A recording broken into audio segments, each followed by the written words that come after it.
Assalamualaikum warahmatullahi wabarakatuh. Hai siswa kelas 4. Gimana kabarnya?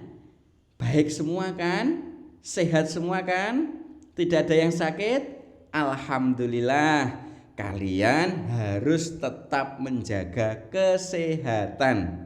Selain itu, kalian setiap hari juga harus belajar agar cita-cita kalian mudah tercapai.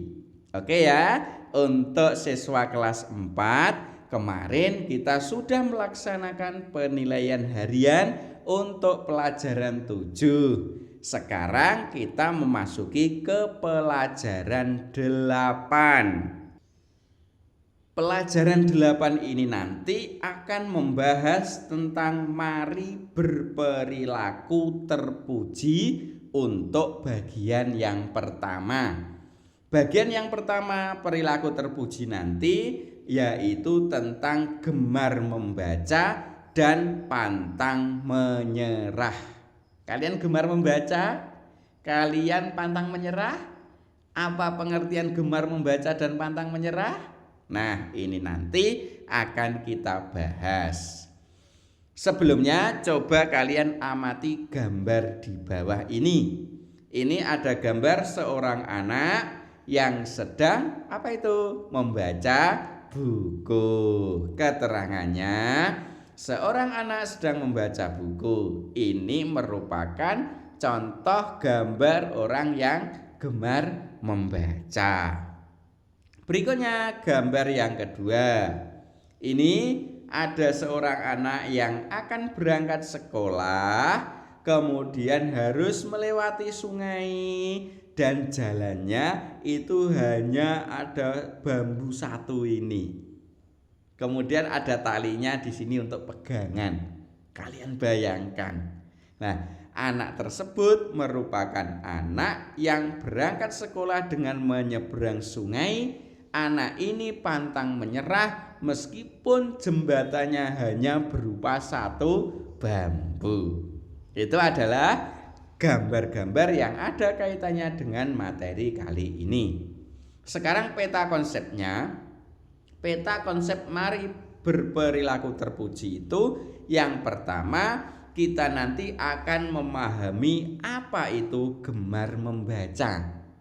Yang kedua, kita akan memahami apa itu pantang menyerah. Berikutnya, yang ketiga, kita akan memahami perilaku-perilaku tentang pantang menyerah. Itu merupakan materi kita pada kali ini. Kita lanjutkan, kita mulai yang pertama tentang gemar membaca. Apa itu gemar membaca? Nah, sebelum itu maka kalian harus ingat bahwa wahyu yang pertama kali itu diturunkan kepada Nabi Muhammad itu memerintahkan kita untuk membaca. Kalian masih ingat? Kira-kira terdapat dalam surat apa wahyu yang pertama kali diturunkan kepada Nabi Muhammad itu? Masih ingatkah? Terdapat dalam surat Al-Alaq ayat yang pertama. Bagaimana bunyi surat Al-Alaq ayat yang pertama itu? Bunyinya adalah ini ya, kita baca bersama-sama ya. A'udzu billahi minasyaitonir rajim. Bismillahirrahmanirrahim. Iqra bismi rabbikal ladzi khalaq. Shadaqallahul azim. Itu merupakan surat Al-Alaq ayat 1. Artinya apa?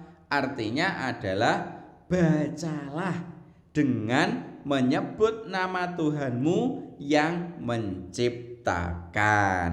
Nah, dari ayat 1 surat Al-Alaq ini ternyata kita itu diminta untuk membaca. Oke ya, itu adalah dalil membaca. Berikutnya, gemar membaca. Gemar itu artinya suka. Kemudian membaca itu artinya adalah melihat dan memahami apa yang tertulis. Itu pengertian dari gemar dan membaca. Kemudian gemar membaca itu harus dibiasakan sejak kecil. Sejak kecil ya sejak kita bisa membaca itu. Jadi harus gemar, harus suka membaca. Karena itu merupakan perintah Allah tadi. Terus kalau kita itu gemar membaca, apakah ada manfaatnya? Banyak sekali manfaat gemar membaca itu. Apa saja? Yang pertama, kita dengan gemar membaca akan menambah ilmu kita, sehingga kita akan menjadi pintar. Siapa yang pengen pintar? Pasti semuanya pengen pintar. Kalau kalian pengen pintar, kalian harus gemar membaca. Berikutnya, manfaat membaca yang kedua adalah akan menambah pengetahuan dan informasi kita. Jadi dengan banyak membaca, maka pengetahuan kita akan semakin luas. Kemudian manfaat membaca yang nomor 3 adalah akan memperbanyak ide. Jadi kalau kita itu banyak membaca, maka ide-ide kita juga akan menjadi banyak. Jika nanti diperlukan sewaktu-waktu, kita bisa menyampaikan ide kita itu kepada orang-orang yang membutuhkan. Itu banyak sekali manfaatnya. Itu ya tentang gemar membaca. Maka dari itu kalian harus gemar membaca, harus membiasakan membaca mulai dari kecil. Karena selain sebagai perintah Allah juga banyak sekali manfaatnya. Itu ya gemar membaca. Yang kedua sikap terpuji lagi yaitu pantang menyerah. Apa itu pantang menyerah? Pantang menyerah itu merupakan sikap bertahan untuk mencapai apa yang diinginkan walaupun menghadapi hambatan dan rintangan. Ini merupakan pengertian dari pantang menyerah. Jadi gampangnya itu pantang menyerah itu selalu bertahan untuk mencapai apa-apa yang kita inginkan. Meskipun ada banyak tantangan, ada banyak hambatan, tapi kita tetap bertahan, tetap maju untuk mencapai cita-cita kita itu. Itu namanya pantang menyerah. Lah, lawan dari pantang menyerah itu adalah putus asa. Jadi kalau pantang menyerah itu merupakan sikap yang terpuji, kalau putus asa itu merupakan sikap yang tercela.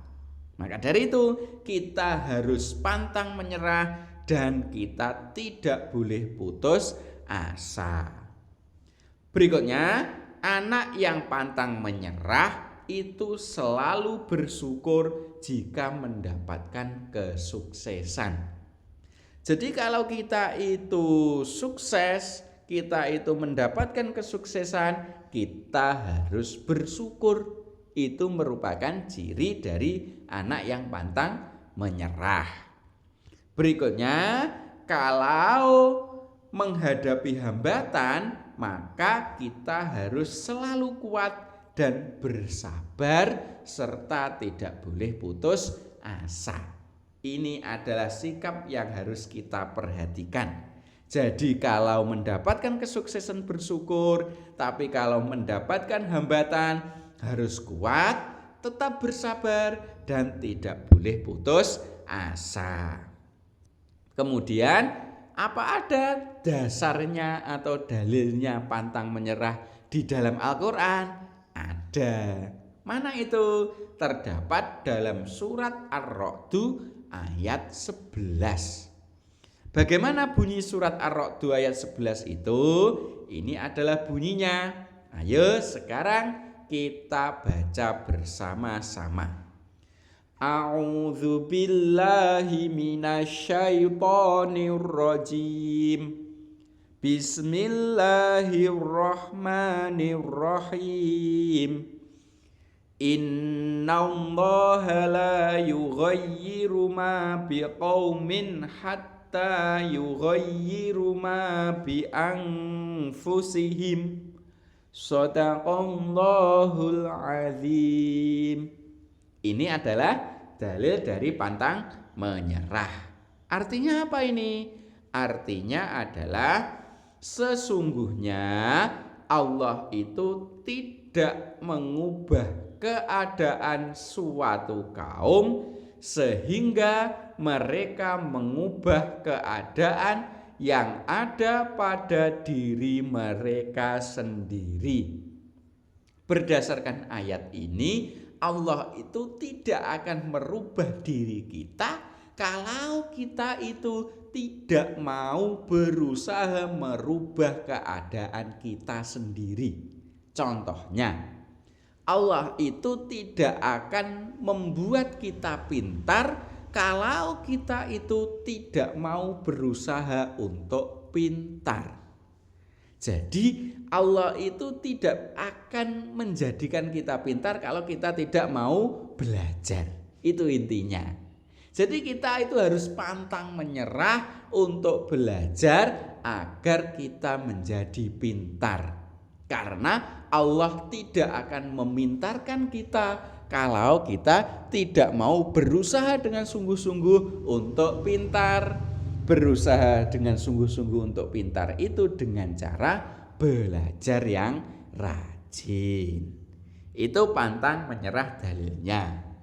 Sekarang tentang perilaku pantang menyerah. Perilaku apa saja pantang menyerah itu? Yang pertama, selalu semangat. Jadi kita itu jadi orang jangan mudah loyo. Kita harus tetap semangat meskipun kita menghadapi halangan dan rintangan. Kita harus tetap semangat, kita harus pantang menyerah. Itu ya, selalu semangat. Yang kedua, perilaku pantang menyerah adalah selalu bekerja keras untuk mencapai tujuan.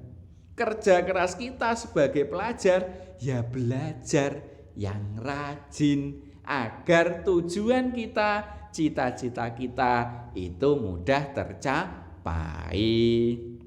Kemudian perilaku pantang menyerah yang nomor 3 adalah sabar dan tidak putus asa. Jika kita menghadapi halangan dan rintangan, kita harus tetap sabar dan kita tidak boleh putus asa. Kita harus tetap semangat.